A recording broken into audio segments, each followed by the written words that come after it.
Une deuxième conférence à présent. Euh, on a beaucoup évoqué le fait que l'IA avait cet aspect un petit peu magique. On fait un prompt, il nous sort un résultat extrêmement qualitatif, peut-être, qu'on peut améliorer nous-mêmes en tant que personne, mais cet aspect magique ne vient pas de nulle part non plus. Les intelligences artificielles ont été développées durant des années, ont eu des datas euh, accumulées au fil du temps et qui ont permis justement de générer ces résultats-là. Et donc, c'est l'occasion de s'interroger justement sur le fonctionnement des IA génératives dans son sens large. C'est l'occasion aussi de découvrir que potentiellement il y a des biais qui existent au travers de ces intelligences artificielles. Donc, si vous ne savez pas encore ce qu'est la notion de biais, vous allez le découvrir durant cette nouvelle conférence. Et c'est l'occasion aussi, parce qu'il y a quelques jours, il y a eu la journée internationale de lutte pour le droit des femmes, de montrer aujourd'hui que ce sont des hommes et aussi des femmes qui ont construit tout cet univers autour de l'intelligence artificielle, tous ces outils-là, et qu'aujourd'hui, on va arriver, on tend à vouloir développer justement à la fois l'égalité des chances dans l'univers technologique au travers de l'intelligence artificielle, mais dans le monde technologique dans son sens large, que toutes et tous, on peut se servir de ces outils-là, que ces outils-là peuvent être aussi développés par toutes et tous. Donc, on va s'interroger un petit peu sur l'historique, l'évolution de l'apport des hommes, mais des femmes aussi dans l'intelligence artificielle, les biais qui ont été créés, comment aujourd'hui ils peuvent être amenés à changer ou est-ce qu'au contraire on est condamné à rester dans certains biais. On va s'interroger durant cette conférence qui est présentée par Hélène Lucien. On va changer de ton et on va changer radicalement de ce que j'ai à dire. Alors, je suis effectivement comme Alexandre complètement pro IA. La seule chose, mon but aujourd'hui, c'est de redonner de la lumière sur ces femmes qui ont œuvré pour l'IA, d'une part, et d'autre part, de vous parler des biais inhérents à l'IA. Et donc, je vais vous parler un petit peu. Donc, je suis CPO chez 15 Tech. Alors, CPO, c'est Chief Product Officer. Ça veut dire que je développe avec les développeurs toutes les fonctionnalités pour nos utilisateurs.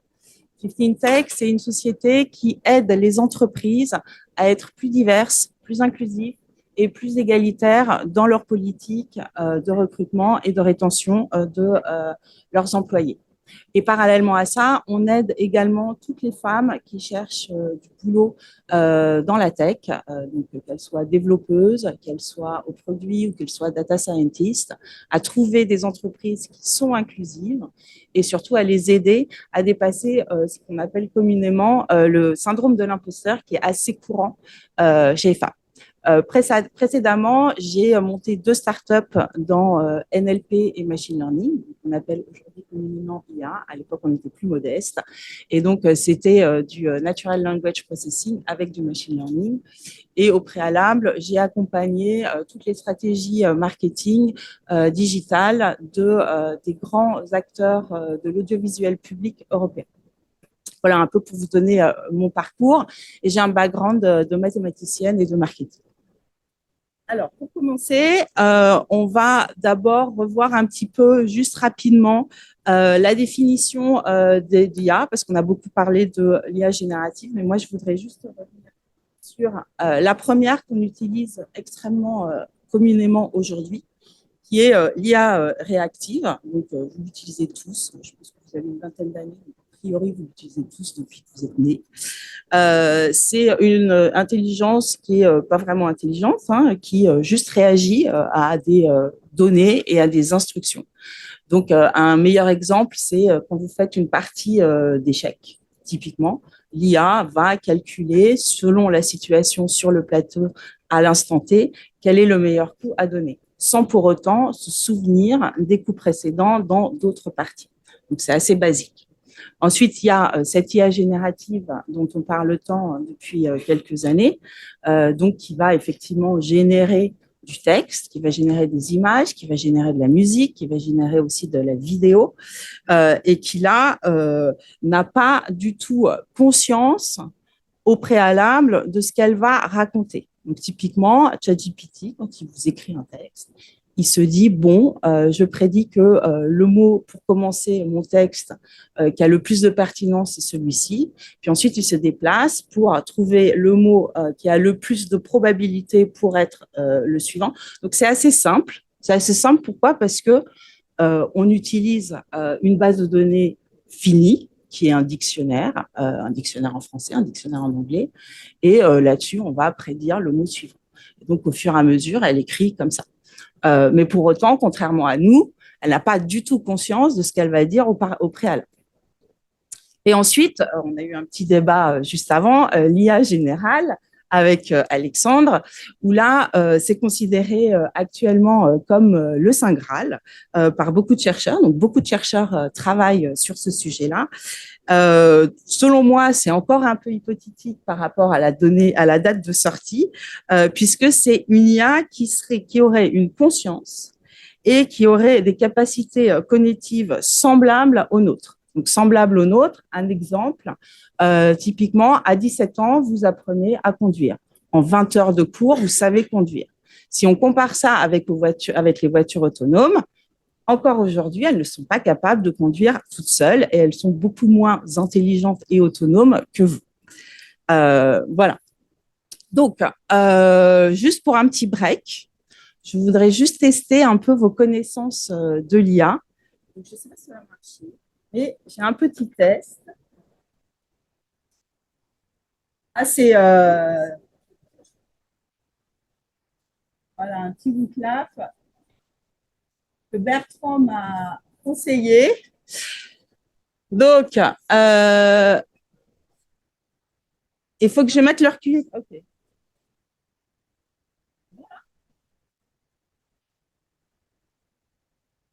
Vous me dites, hein.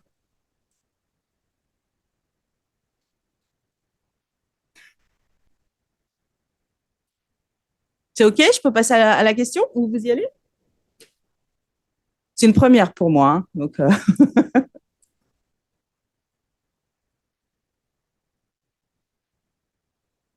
quand est-ce que l'IA a été inventée?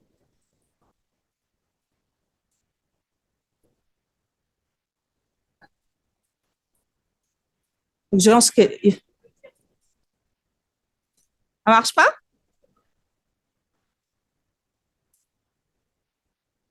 Ou NRP, oui, parce que j'ai la version gratuite. Donc, comme je vous ai fait 3 questions, il a fallu que je fasse 2 tests. Voilà, vous savez tout.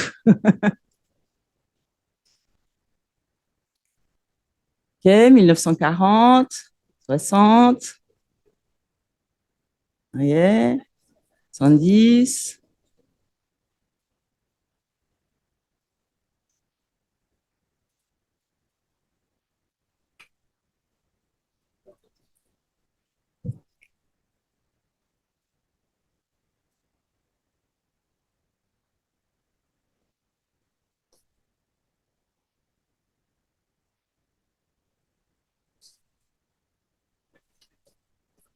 En fait, l'idée, c'est quand est-ce que ça a débuté réellement, hein.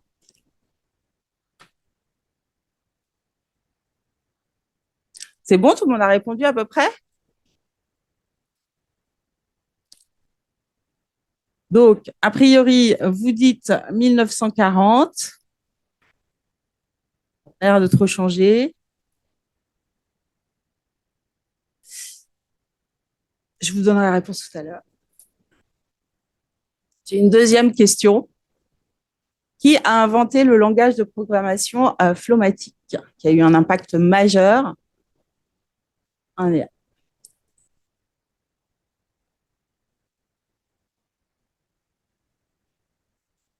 C'est complètement orienté fille, hein, donc là, je ne vous ai pas mis de piège.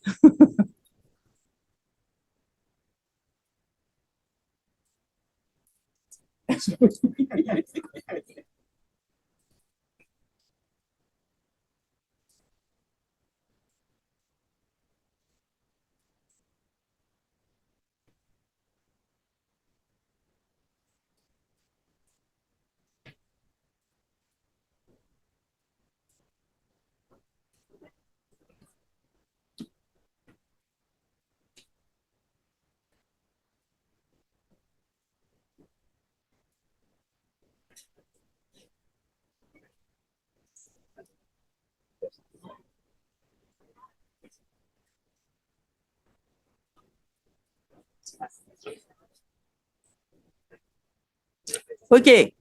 Donc, on attribue les débuts de l'IA aux années 50. Je vais vous raconter pourquoi. Et ensuite, le langage de programmation Flomatic. Alors, Flomatic a été inventé par Grace Hopper, qui a eu vraiment, c'est une femme dont il faut que vous reteniez le nom parce qu'elle a vraiment apporté énormément de choses à tout l'ensemble de la science programmatique. Et donc, Flomatic, Grace Hopper, elle a commencé à bosser dessus dans les années 50. Elle l'a sorti en 1968.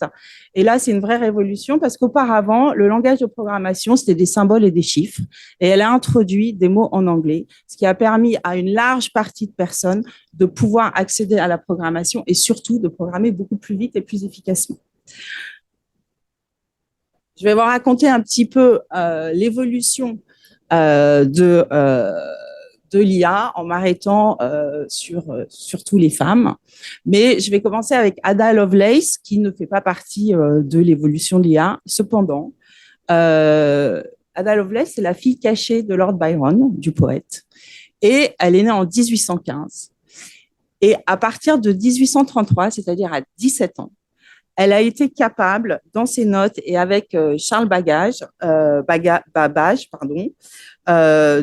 d'écrire le premier programme informatique pour la machine analytique.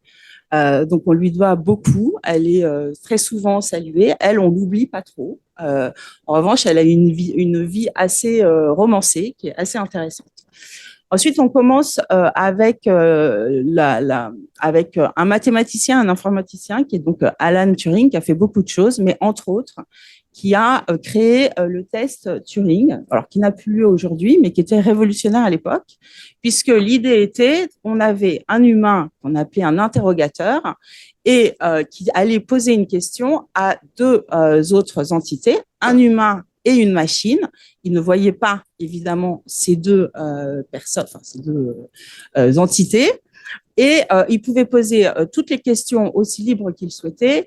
Et ensuite, la machine avait pour but de répondre comme si elle était un humain. Et l'interrogateur, son but était d'identifier qui de la machine et qui de l'humain avait répondu. Lorsque l'interrogateur, donc un humain, n'était incapable de faire la différence, on attribuait à cette machine une forme d'intelligence. Donc ça a été un test qui a été utilisé assez longtemps. La dernière fois qu'elle a été utilisée, c'est pour un chatbot en 2013. Et depuis, on a des systèmes plus perfectionnés, évidemment, pour tester le niveau d'intelligence d'une machine. Ensuite, alors, je veux juste m'arrêter sur une Française qu'on oublie systématiquement. C'est Alice Rocoq. Et vous verrez que dans l'IA, il y a énormément de Français et de Françaises. Pourquoi? Parce qu'on a encore aujourd'hui un système d'éducation en mathématiques absolument exceptionnel que les Américains nous envient encore aujourd'hui. Donc, Alice Rocoq, en 68, elle fait une découverte majeure. C'est la première à avoir développé un système de traduction automatique en français. Donc, c'est un petit peu, en fait, si vous voulez, l'ancêtre de Google Translate ou l'ancêtre des copies, des sous-titres sous YouTube.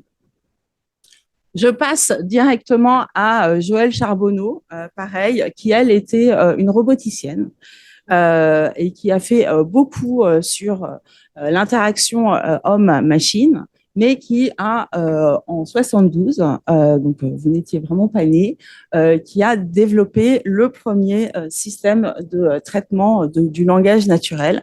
Donc, c'est un petit peu l'ancêtre de ChatGPT dont on a parlé beaucoup auparavant. Grasshopper, donc Grasshopper, beaucoup d'apports. Le premier compilateur de langage de programmation. Elle a développé le langage COBOL, je ne sais pas si ça vous parle. Elle a donc développé Flomatic. Enfin bon, elle a œuvré énormément et depuis les débuts des années 40, pendant la guerre, elle a eu un rôle assez important. Euh, voilà. Donc après, je passe et on va faire un peu de chauvinisme. On va quand même parler de Yann Lequin, qui est à moitié américain, à moitié français, qui, Alexandre l'a évoqué tout à l'heure, a vraiment œuvré sur l'usage de la technologie des réseaux neuronaux profonds, c'est-à-dire que c'est une architecture qui s'apparente à nos réseaux de neurones et qui, du coup, lui, ça a permis quand même de développer énormément de choses sur la reconnaissance d'images, tout ce qui est computer vision, mais également aussi sur la perception du langage manuscrit. Donc aujourd'hui, 2020, c'est ChatGPT qui sort, alors qui sort pas pour le public et qui sort effectivement de façon un petit peu confidentielle, qui est utilisée. Et comme Alexandre l'évoquait tout à l'heure, là, on commence à accélérer et ça va aller de plus en plus vite. Et donc, j'ai oublié de citer plusieurs femmes parce que c'était trop long sinon. Donc, j'ai un deuxième quiz.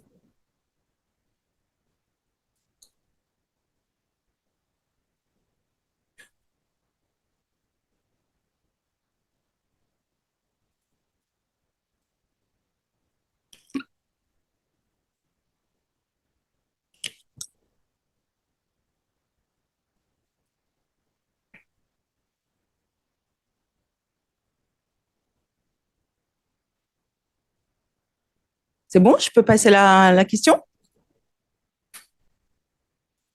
Donc, vous l'avez peut-être vu, le robot Nao, parce qu'il est passé, il a eu énormément d'applications, notamment pour les enfants autistes. On en a beaucoup parlé. Et il a remplacé un précédent robot de Sony, qui était un chien, le Rebelle 2. Donc, là, vous pouvez répondre, il y a plusieurs réponses. Ils ont pas été, il n'y a pas eu une seule personne qui a été à la conception totale du robot.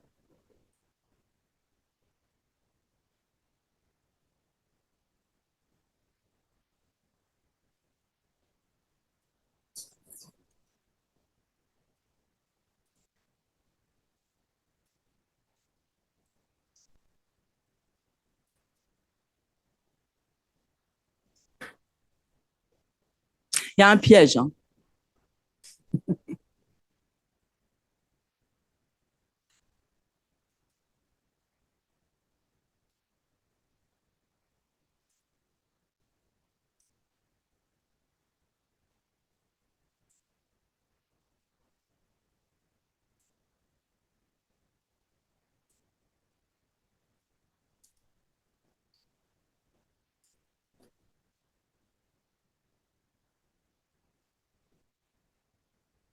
OK.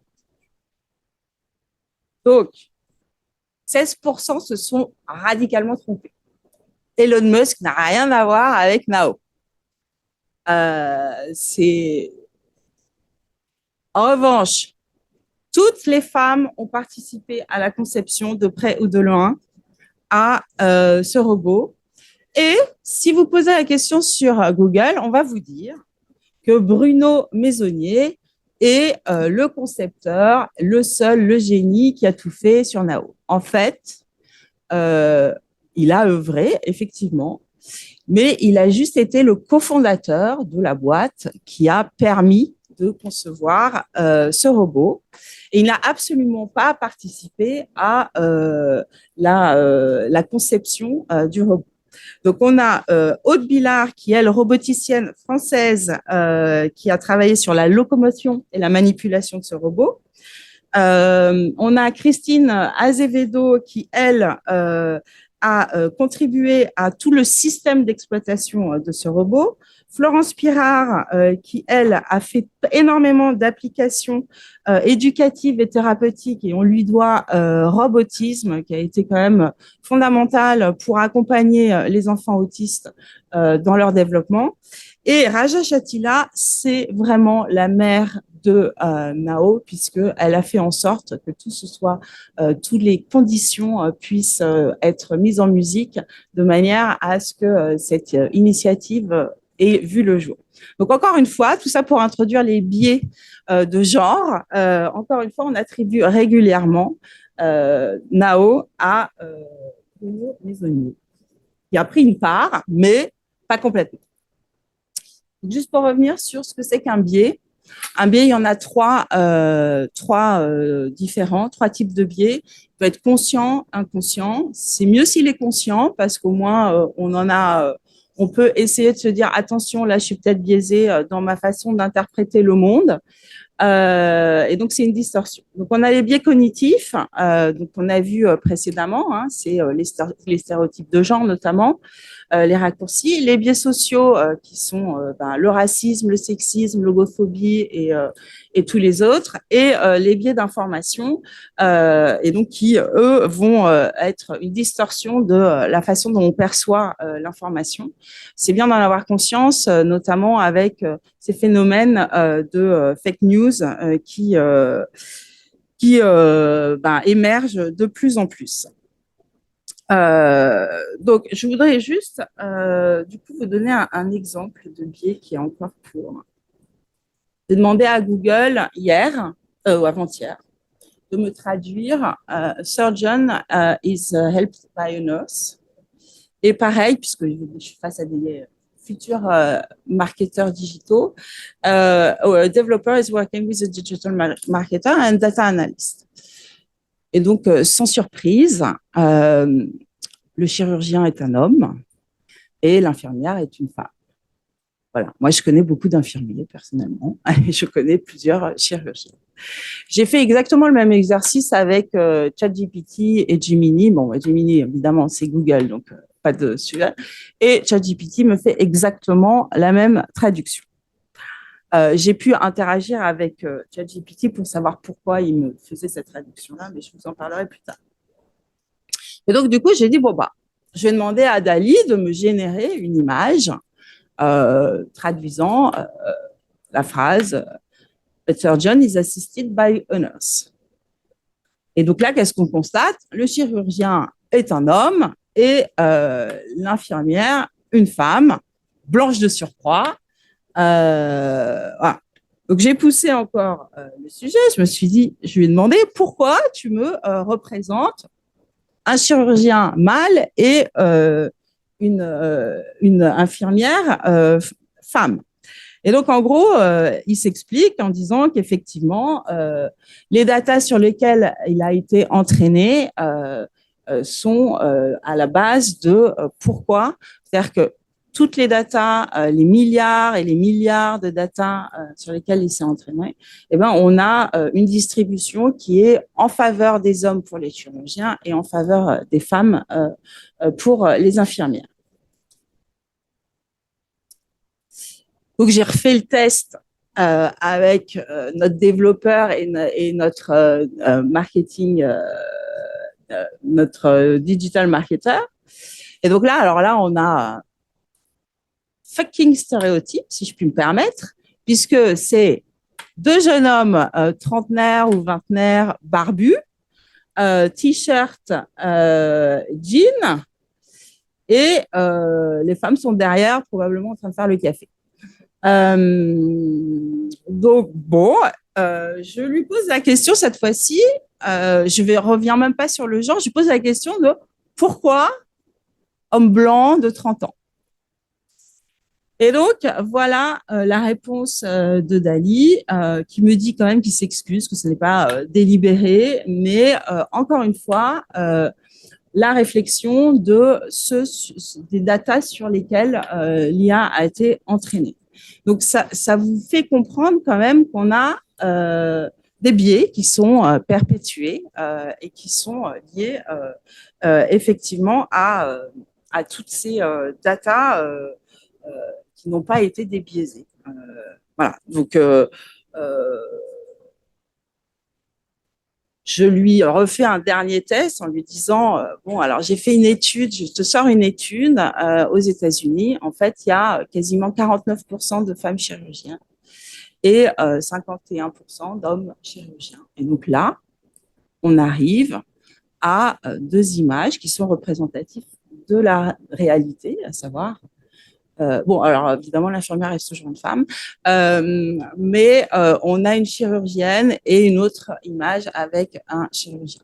Donc, ça veut dire que pour éviter ces biais, il faut que dans mon prompt, je lui donne des informations pour contrer le biais de genre, en tous les cas, ou même contrer le biais ethnique. Parce que je peux aussi aller chercher, mais en France, c'est plus compliqué d'avoir la data, sur la proportion de chirurgiens d'origine afro-américaine ou latino ou asiatique, on a des chiffres.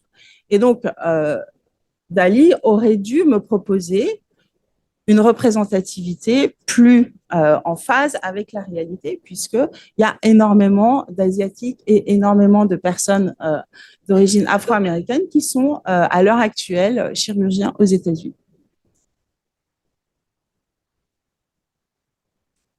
Eh ben, si vous entraînez, les IA qu'on utilise en tant qu'utilisateur, mais même vous serez certainement amené à créer des IA dans votre travail, dans le marketing. Pas forcément à tout coder de A à Z, mais à aller chercher des modèles sur étagère, à les fine-tuner, à changer les variables, voilà. Et donc pour créer votre propre IA pour vos propres besoins en fonction du domaine spécifique dans lequel vous travaillez. Donc, il faut être très, très vigilant sur les datas sur lesquelles vous allez, les modèles que vous allez prendre qui sont entraînés sur certaines données biaisées. Et donc, du coup, c'est pour ça que ça se propulse extrêmement vite. Les algorithmes qui s'entraînent sur ces données-là vont renforcer ces biais et finalement finir par un modèle biaisé de la réalité. Donc pourquoi c'est biaisé c'est biaisé parce que effectivement on est ChatGPT, DALL-E sont entraînés sur ce qu'on appelle les LLM, Large Language Model. Donc ce que je vous disais, c'est des milliards et des milliards de paramètres. C'est des architectures extrêmement complexes et donc ils sont en fait la résultante. À partir du moment où ils sont entraînés sur des milliards et des milliards de données biaisées, bien évidemment, ça génère souvent des résultats biaisés ou des résultats complètement faux. Parce que, pour la petite histoire, j'ai fait le test, demandé à ChatGPT de me faire une explication logique et argumentée pour prouver que la Terre était plate. Il m'a sorti un truc extrêmement structuré. Pourquoi? Tout simplement parce qu'il y a plus de, je sais pas combien de, il y a plus de 7% de la population française qui est platiste. Donc, ça compte, ça a un poids. Et donc, si j'oriente mon prompt pour avoir des arguments platistes, je les ai. Pour autant, j'espère qu'on est tous d'accord ici. Voilà, donc c'est juste pour vous alerter là-dessus. Donc, du coup, on a les LLM et puis on a aussi ce qu'on appelle les SLM. Donc, c'est plus petite échelle. Donc, ça donne des modèles d'IA qui sont moins complexes, moins paramétrés, qui sont moins aussi gourmands en termes de puissance de calcul. Et donc, ça, beaucoup de chercheurs sont assez intéressés pour utiliser des modèles moins gourmands, puisque ça a un impact écologique. Et donc, ces SLM sont moins sujets à biais. Parce que justement, le nombre de données est plus réduit Pour autant, il faut toujours vérifier la diversité des données sur lesquelles ils ont été entraînés, puisque sinon, si elles ne sont pas représentatives ou partielles, ça peut de la même façon renforcer des biais. La seule chose, c'est que ça ira moins vite dans comment on dit, spread en français, l'expansion. Et donc, moi, je pense, alors après, je pense que l'avenir de l'IA, ça va être une hybridation de ces deux modèles. On a effectivement déjà des initiatives comme Hugging Face, qui est de l'open source et donc qui est sans arrêt revu, enrichi, amélioré par la communauté scientifique mondiale, puisque c'est de l'open source. Et ce qui est certain, c'est que quand on utilise, et Alexandre vous a partagé le lien, le chat de Hugging Face, on a quand même moins de biais. Moins de biais, je l'ai pu le constater chez 15 Tech. Je vais vous partager un peu des éléments sur votre recherche d'emploi. C'est quand même plus favorable. Voilà en gros ce que je voulais vous dire. Et donc, du coup, de rester vraiment… l'idée, c'est de développer votre esprit critique. C'est d'utiliser l'IA dans vos métiers, absolument. Mais votre valeur ajoutée, c'est votre capacité à comprendre des choses que l'intelligence artificielle, encore aujourd'hui, ne comprend pas. Et c'est là-dessus qu'il va falloir vous appuyer. C'est ça qui va faire votre valeur. Et toutes les tâches répétitives sans valeur ajoutée, donnez-les à manger à l'IA. Juste, donc, pour vous montrer comment les biais sont lourds et forts, donc, on aide les femmes chez 15 Tech à dépasser le syndrome de l'imposteur et du coup à générer des CV qui soient en cohérence avec les jobs tech auxquels elles aspirent, ainsi que les lettres de motivation. Donc, on a fine-tuné, on s'est mis sur OpenAI pour des raisons économiques, parce que c'était pas trop cher, et on a fine-tuné énormément de choses avec vraiment une variable forte en disant, bon, c'est destiné à des femmes dans la tech qu'il va falloir mettre en avant. Ça a marché plutôt très bien. On a supervisé ça longtemps pour arriver à des prompts corrects. Sauf que on n'interdit pas aux garçons d'utiliser notre IA. Ok, c'est ouvert à tout le monde, absolument tout le monde. Et donc au bout d'un mois et demi, on commence à être alerté avec des indicateurs. Et là, on voit que 58% des lettres de motivation, essentiellement, que ce soit en français ou en anglais, bah déjà, les adjectifs en français étaient toujours mis au masculin. Et en anglais, il y a des adjectifs qui sont extrêmement genrés et qui souvent sont un peu violents pour une lectrice féminine. Donc, qu'est-ce qu'on a fait? On a été creuser un petit peu les choses et puis donc on s'est aperçu aussi que les CV étaient très très souvent le taux de rejet par les ATS. Donc, les ATS, c'est Applicant Tracking System. Donc, toutes les boîtes, les grosses boîtes, ont un système où ils vont recevoir vos CV, vos lettres de motivation. Ces ATS ont de l'IA embarqué pour soulager le boulot des recruteurs qui passent un temps infini à lire les CV. Donc là, il y a une IA qui va lire les CV pour eux et en fonction des paramètres qu'ils auront mis, ils vont soit rejeter le CV, soit le passer dans le process et dans le step d'après. Et donc, on a constaté qu'il y avait certains ATS qui étaient hyper biaisés, c'est-à-dire que systématiquement, quand c'était un CV qui était tourné féminin, poubelle directe. Donc, pour contrer ça et essayer d'aider les femmes à passer le cap, on a décidé d'utiliser, donc de créer une IA, toujours sur OpenAI, mais on est plus sur du modèle SLM, c'est-à-dire que en fonction de l'entreprise, de l'ATS, on les connaît, on va adapter le CV pour que ce soit compatible avec l'ATS. Donc ça, pour vous dire que quand vous envoyez un CV, s'il est systématiquement rejeté, c'est pas forcément parce qu'il est mauvais. Il faut quand même se poser la question, mais potentiellement, c'est parce que l'ATS dans lequel il passe est biaisé ou en tous les cas a des paramètres avec des mots-clés, des machins qui satisfont pas. Et autre constat aussi, donc on aide également les recruteurs à générer des job desks non genrés, qui soient ouverts pour les personnes qui sont de genre féminin, de genre masculin ou non binaire. Et donc là, on a vraiment donné, il y avait tout un tas un dictionnaire d'adjectifs et de mots interdits, etc. Comme on est sur des sujets tech et que sur des jobs tech, pareil, après un mois, on est reparti dans des job descriptions qui étaient aussi bien en français qu'en anglais, avec des sujets masculins. Et donc, quand on lit les job desks et qu'on est une fille, on se dit, bon, bah, visiblement, il cherche un garçon, donc je ne vais pas postuler. Erreur fatale. Voilà, 1 minute avant, OK. Et ben, je suis quasiment dans les temps. Donc, finir, moi, donc j'utilise quotidiennement les IA.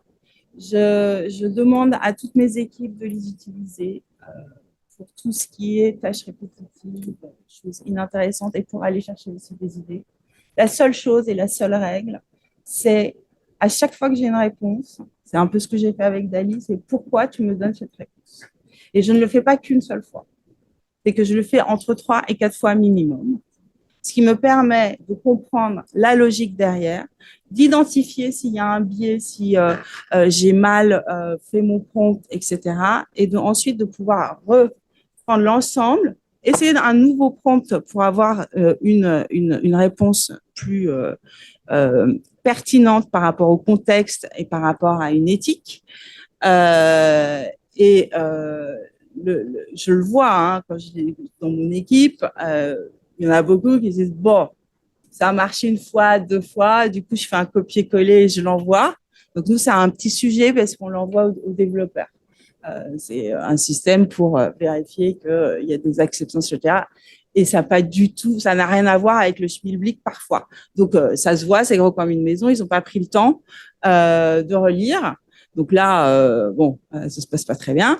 Mais donc, quand ils l'utilisent, ils demandent à chaque fois pourquoi. Et il y a aussi une façon assez simple, hein, c'est de demander à ChatGPT, Gemini ou Hugging de nous aider à écrire le bon prompt. Ça peut aussi donner des idées. Voilà, je voulais juste finir avec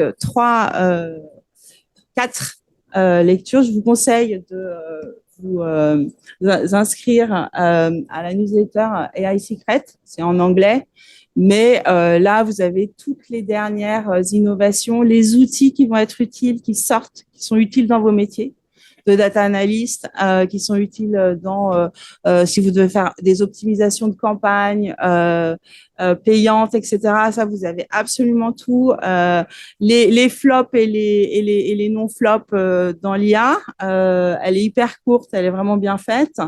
Si vous n'aimez pas lire, il y a une excellente BD de Laurent Daudet avec Happy Pen, le dessinateur, c'est Dream Machine. Ça va vous faire comprendre tous les enjeux de l'IA de façon extrêmement générale et complète. Et ensuite, la bombe à retardement, c'est un petit bijou, c'est vraiment ça repart sur tous les phénomènes de la crise de 2018 et les biais dans les algorithmes de financement, les biais dans les algorithmes de la justice américaine et Toxic Data, qui est sur comment les réseaux sociaux prennent le pas sur nos cerveaux et notre esprit critique. Voilà, j'en ai fini. Merci beaucoup.